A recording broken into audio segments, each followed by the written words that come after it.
Hello everybody, welcome back. This is Tea Time Terror here, playing some more Dungeon of the Endless. Let's just jump right in. I hope everybody got a pretty decent feel for what's going on here.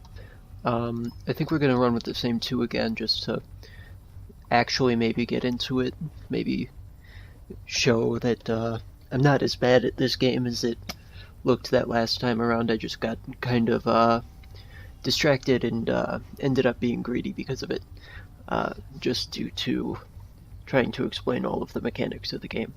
And we will get into some of these other characters later.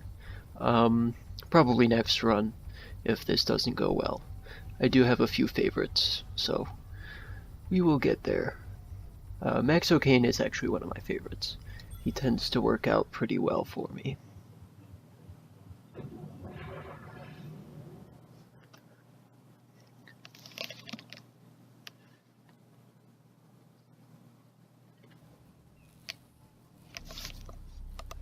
Alright. So let's just jump right in here. You survive, yeah. So, let's just get going like we did last time. Alright, 11 dust right off the start, that's pretty good. We are going to start with an industry generator once again. I'm still not going to place any defenses down in this first room. They're usually more useful later on for reasons that will become apparent later. And we found a piece of loot here. Got a prison uniform again. So pretty similar start to last time. This is procedurally generated, but you do tend to see a lot of very similar things on the first floors and things like that. So let's just move on here. Another piece of loot here in another station for a module. We're going to switch out the prisoner uniform on Serenumis for the guard uniform.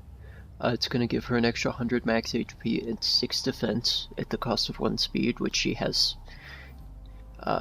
plenty of speed to spare. She's at 46 speed and only 13 defense. So that'll take her up to 450 and 19. And then Max O'Kane, you get to be a prisoner. Congratulations. Seems like a great promotion, I'm sure. Alright, let's move on this way. We do have one extra room worth of dust, and I think I'm going to continue on this way. Oh, we have found a self-powered room, so we don't have to actually power this room. There was, yeah. So we can look at the floor overview here.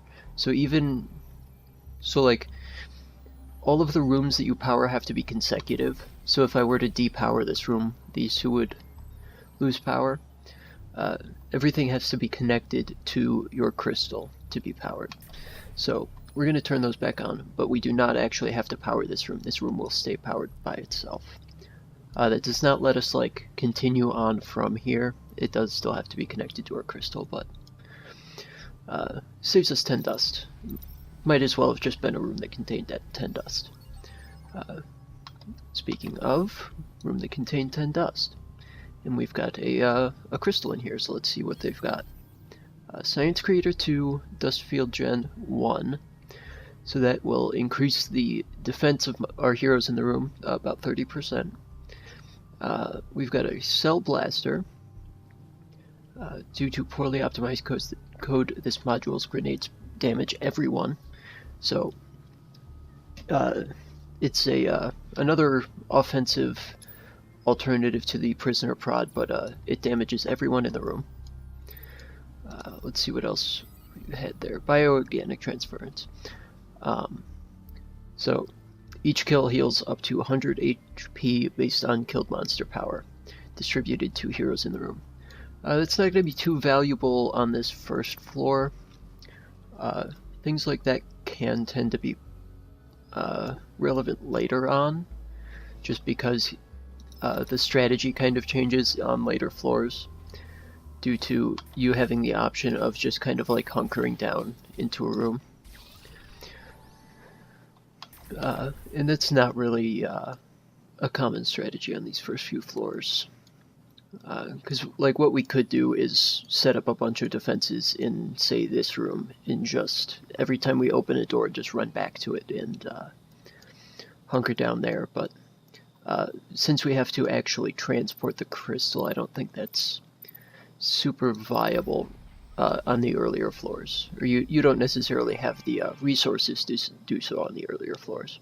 So here's our exit, and we could theoretically just take the crystal and bring it up now. But, yes, we have all of our rooms powered.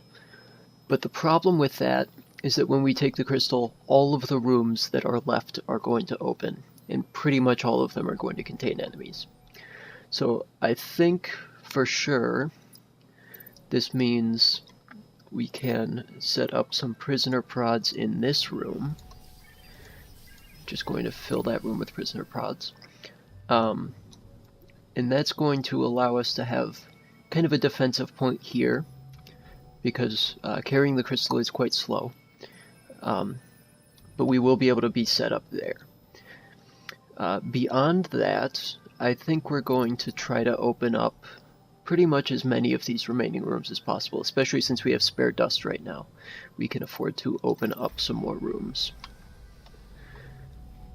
So, we have come across a shopkeeper. So he's got a FUZ, a letter opener, prisoner uniform, rice wind, and an HR manual. So we could use this letter opener. That would give Sarah Numis about 15 extra DPS. And that's all, of course, shown. The changes are shown right here, and attack power and attack cooldown are just factored into DPS automatically. So that would give us 15 extra DPS. Max, he cannot wield the rice wind. It's the wrong type of weapon. I believe the weapons or the guns specifically are split up into like heavier like fully automatic type things, these semi-automatic and like submachine gun types and pistols. So Max wields a pistol, so we have nothing here for that. This HR manual wouldn't actually be that bad. It does give us 5 passive defense, and it unlocks Team Spirit, which is going to be awfully similar to Gotcha. It wouldn't be terrible, but I don't think it's worth 45 science. And all of these shops will use a random one of these 4 resources. And I'll probably frequently refer to these resources as FIDs. And that's just kind of an endless... It's a trope throughout all of the endless games. Because in all of the 4X style endless games, these are arranged in a different order, so it's food industry science dust, or food industry dust science rather. Thus FIDs. So that's a pretty handy shortening there. So I don't think we want anything from that shopkeep. We're gonna run back up here quick, and we will keep this room powered just so we can keep better tabs on where our monsters are coming from, especially when we take the crystal. So, in addition, one of the other things you can do is at this research crystal is reset researches. We can basically just spend 10 science to get a new set of 4. I, again, don't think that's particularly useful on this first floor. Starting on the second floor, it's going to be a pretty high priority to try to level up Max O'Kane. He gets a passive skill that ends up being quite useful, but we'll cross that bridge when we come to it. So let's go this way. There's a decent argument for going this way instead, but I'm not overly concerned about that. So these crystal enemies, the like little diamond guys or whatever, that's a type of enemy that's just going to, it doesn't attack your heroes, it's just going to go straight for your crystal. And it's not going to really stop for anything else. the enemies do all tend to have different priorities. Enemies deal damage to your crystal is a huge problem because it costs you dust, and you don't get that dust back. So it creates this kind of once you get behind, you tend to stay behind kind of problem. And you don't take all of your dust down to the next floor with you. If I'm correct, it might be some percentage based or things like that, but it is a slippery slope once you start losing dust like that. We found a chest here. Let's see what we got, and come back over here. We opened up a pea shooter, which Max can equip here for 18 extra DPS. That's pretty good. Lowered his attack cooldown a little bit, and 12 extra damage, so that is not a bad haul. Let's level up Max here. Again, we want to get him up, I believe, to level 4 he gets the ability I'm thinking of, which is quite useful. Of course, we're not going to get there right away, but he is a little bit more useful in my opinion than Serenumous when he's upgraded. So let's just open up this room here. It does not look like we had spawns over here, which is good. We could just let the prisoner prods take care of these remaining enemies, but let's speed it up some. And I believe we can also, yeah. I'm going to place 2 extra prisoner prods here, just for safety. I don't want to make the same mistake I did last time in getting too greedy, so... and that room was already powered, so... let's just continue on here. Want to make sure we're getting as many turns as we can, specifically just to generate as many resources as possible. Looks like we do have a whole lot of spawns here, so we're going to back up some. Again, these crystal enemies are just going to rush our crystal. Gonna pause here. These flying enemies tend to just rush your heroes. The ones on the ground have kind of like mixed actions, I guess. Sometimes they'll try to hit your... or some enemies will try to focus the buildings in the room, so they'll attack your generators, your offensive, defensive buildings, stuff like that. But shouldn't be too tough. Which room do we want to power here?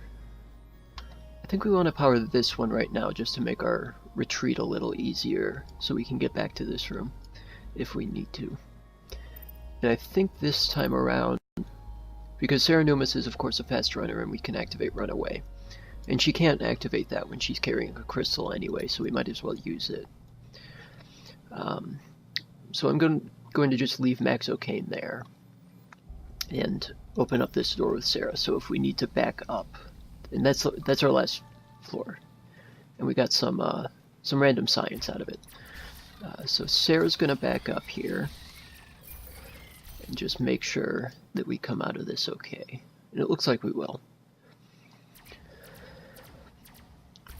So now with all of the rooms opened up, we know exactly what we're dealing with. This is probably how I'm going to keep things powered, all things considered. Especially since we have 4 prisoner prods here, 2 here. So it's not that bad a deal. I'm not completely sure if speed affects how fast you carry the crystal, but Max O'Kane does more DPS anyway, so I think we're just going to leave that on him.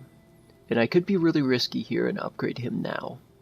That would give him 2 extra DPS, 3 extra defense, 55 HP. But food is also used to heal heroes, so I think I'm going to pass on that. Sarah, why don't you come down here? I thought I had ordered you, but apparently not. So yeah, so this is the process of leaving.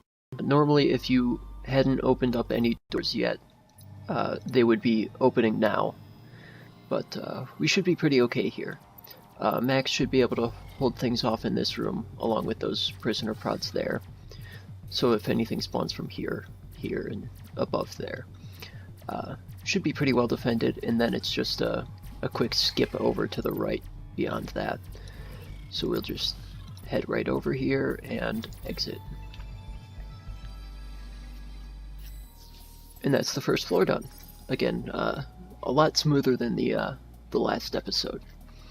So we're going to go through a little bit of dialogue here, and before I start the second floor, I'm going to end the episode here.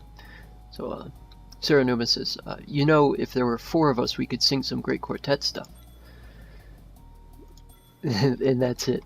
Sometimes they have more elaborate conversations there. But we'll load in here and see what we're dealing with. So here's floor 2. We're going to jump into that on the next episode. So thank you very much for watching, and I'll see you next time.